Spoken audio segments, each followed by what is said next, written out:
As the disciples were gazing up towards heaven, angels appeared unto them and said, This same Jesus, which is taken up from you into heaven, shall so come in like manner as you have seen him go into heaven. This is your daily devotional. Maranatha, the Lord is coming. Maranatha, a devotional by Ellen G. White. The sowing and reaping of life. Flee also youthful lusts, but follow after righteousness, faith, charity, peace with them that call on the Lord out of a pure heart. 2 Timothy 2:22.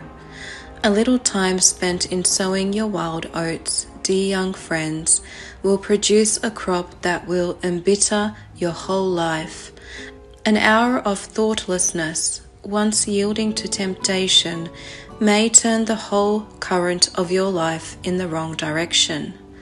You can have but one youth, make that useful. When once you have passed over the ground, you can never return to rectify your mistakes.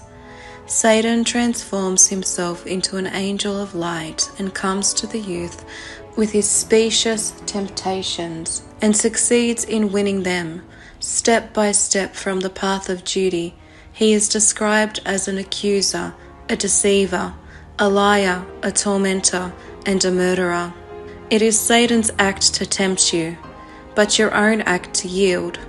It is not in the power of all the host of Satan to force the tempted to transgress. There is no excuse for sin. Temptation is not sin. Jesus was holy and pure, yet he was tempted in all points as we are, but with a strength and power that man will never be called upon to endure. In his successful resistance, he has left us a bright example that we should follow in his steps. If we are self-confident or self-righteous, we shall be left to fall under the power of temptation.